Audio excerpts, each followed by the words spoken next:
Hello दोस्तों, स्वागत है आपका प्रियंका लर्निंग क्लासेज में। 67वीं बीपीएससी बिहार एसएससी बिहार दरोगा अन्य एग्जाम को ध्यान में रखते हुए घटना चक्र की सीरीज चलाई जा रही है। इसके अंतर्गत हम लोग सामान्य विज्ञान के रसायन शास्त्र के क्वेश्चन को देखते हैं ताकि एग्जाम में कोई क्वेश्चन आए तो आपका न छूटे। तो चलिए हम लोग देखते हैं रसायन शास्त्र के क्वेश्चन। आज का टॉपिक है कार्बनिक अम्ल। इसके माध्यम से नोट्स के माध्यम से हम लोग देखते हैं। तो पहला है कार्बनिक यौगिक जिनमें कार्बोक्सिलिक समूह C डबल बॉन्ड OH का क्रियात्मक समूह के रूप में उपस्थित होता है कार्बोक्सिलिक अम्ल कहलाते हैं। कार्बोक्सिलिक अम्लों को हाइड्रोकार्बन का कार्बोक्सिलिक मान सकते हैं, जैसे CH4 मीथेन अणु से एक हाइड्रोजन परमाणु को कार्बोक्सिलिक समूह COOH द्वारा विस्थापित करके CH3COH एसिटिक अम्ल व्युत्पन्न किया जा सकता है। अम्ल के अणु में कार्बोक्सिलिक समूहों की संख्या 1, 2, 3 होने के अनुसार अम्ल मोनोकार्बोक्सिलिक, हाइड्रोकार्बोक्सिलिक या ट्राई कार्बोक्सिलिक अम्ल कहलाते हैं।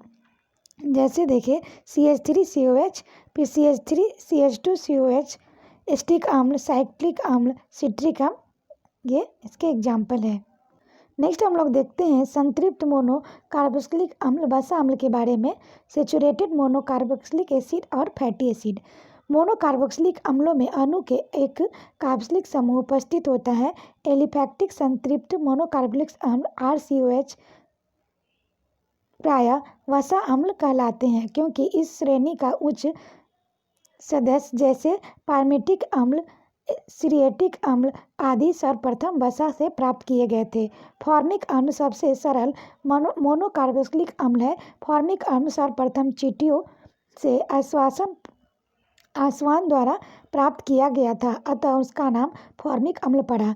एसिटिक अम्ल सिरके विनेगर का मुख्य अवयव होता है, अतः उसका नाम एसिटिक अम्ल रखा गया था। अब हम लोग देखते हैं संतृप्त मोनोकार्बोक्सिलिक अम्लों के सूत्र और उसके नाम। SCOH का फॉर्मिक अम्ल है, इसे मिथेनोइक अम्ल के नाम से जाना जाता है। CH3COH एसिटिक अम्ल है, एथेनोइक अम्ल। CH3CH2COH प्रोपोनिक अम्ल है, प्रोपोनाइक अम्ल। IPSC में नाम है।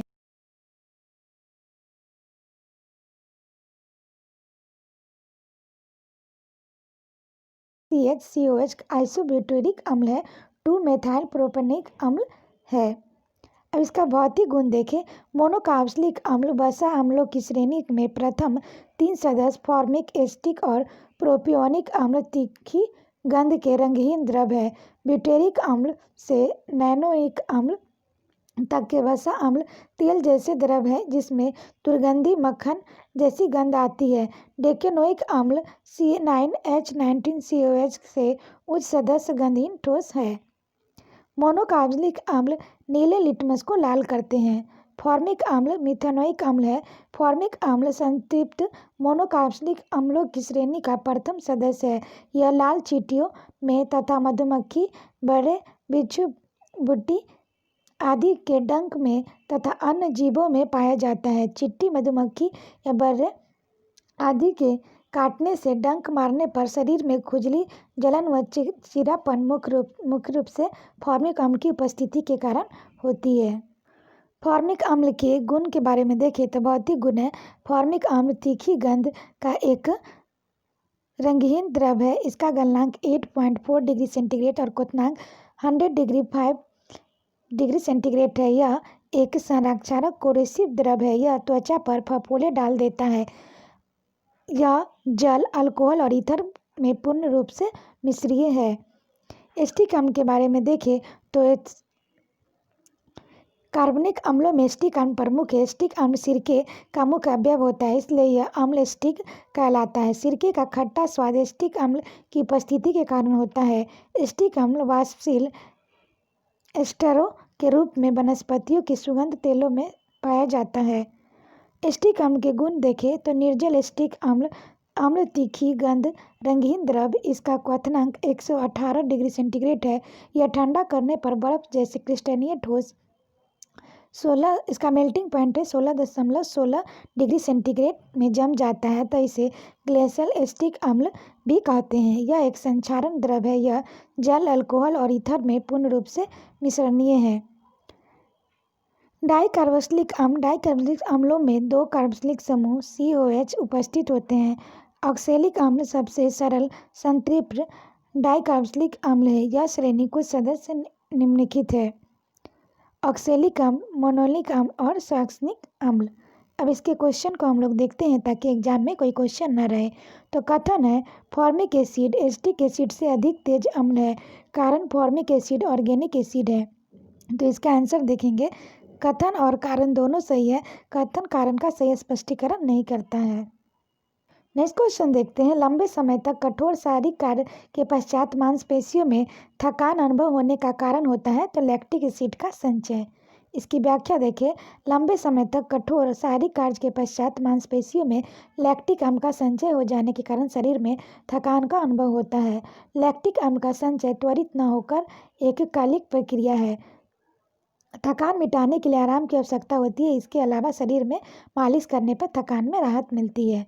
नेक्स्ट देखते हैं, किस द्रव में एकत्रित होने पर मांसपेशियां थकान का अनुभव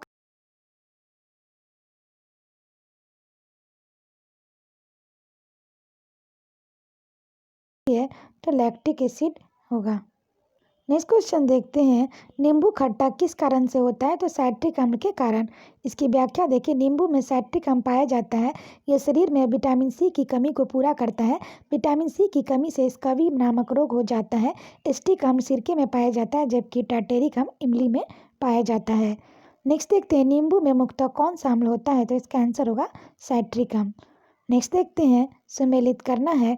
तो दूध में लैक्टिक अम्ल, सिरके में एसिटिक अम्ल और नींबू में साइट्रिक अम्ल पाया जाता है। मक्खन में ब्यूटेरिक अम्ल पाया जाता है। नेक्स्ट है, निम्नलिखित में से कौन सा युग्म सही सम्मिलित नहीं है। तो इसका आंसर होगा एसिटिक अम्ल दही नहीं है। बाकी एस्कॉर्बिक अम्ल नींबू, माल्टोज माल्ट है और फॉर्मिक अम्ल लाल चिट्टी में पाया जाता है। नेक्स्ट क्वेश्चन हम लोग देखते हैं, सम्मिलित करना है। तो अचार का होगा एसिटिक अम्ल, खट्टा दूध लैक्टिक अम्ल, सेब मैलिक अम्ल, शीतल पेय और सोडा वाटर कार्बनिक अम्ल है। नेक्स्ट है, निम्नलिखित में से कौन सा कार्बन अम्ल अंगूर इमली तथा केला में प्रचुर मात्रा में विद्यमान रहता है। तो टार्टेरिक अम्ल। नेक्स्ट हम लोग इसकी व्याख्या देखें, तो इसका आंसर होगा अंगूर इमली और केला में प्रचुर मात्रा में टार्टेरिक अम्ल विद्यमान होता है। यह अम्लता नियामक और खाद्य पदार्थों में एंटीऑक्सीडेंट के रूप में उपयोग होता है। नेक्स्ट है, अंगूर में प्रचुर मात्रा में पाए जाने वाला ऑर्गेनिक अम्ल है। तो टार्टेरिक अम्ल है। नेक्स्ट क्वेश्चन देखते हैं, फोटोग्राफी में कौन सा अम्ल प्रयोग किया जाता है। तो ऑक्जेलिक अम्ल। इसकी व्याख्या देखें, ऑक्जेलिक अम्ल का फेरस ऑक्सलेट के रूप में फोटोग्राफी में प्रयोग किया जाता है। फॉर्मिक अम्ल चींटियों में पाया जाता है। साइट्रिक अम्ल नींबू में पाया जाता है। एसिटिक अम्ल सिरका में पाया जाता है।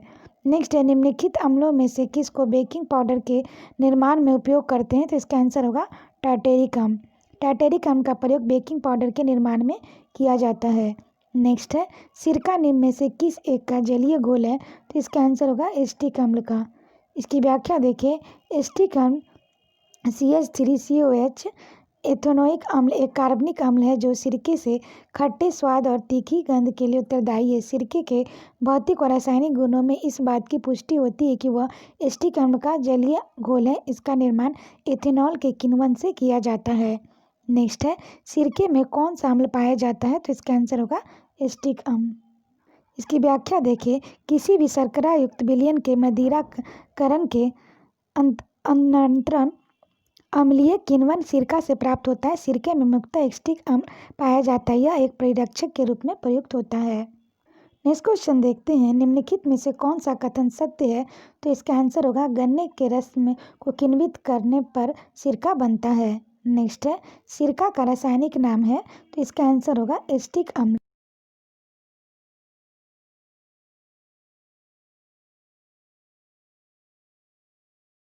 है भोजन के लिए प्रयुक्त सिरके में 4 से 8% तक एसिटिक अम्ल होता है। आशा करते हैं आपको ये वीडियो पसंद आया होगा। वीडियो पसंद आए तो इसे लाइक करें, शेयर करें, साथ ही चैनल को सब्सक्राइब करें और वीडियो को 1-2 बार सुन लें ताकि आपका रिवीजन हो जाए और एग्जाम में यहाँ से कोई क्वेश्चन आपका न छूटे। तो आज के लिए इतना है दोस्तों, फिर मिलते हैं नेक्स्ट वीडियो में। Thank you.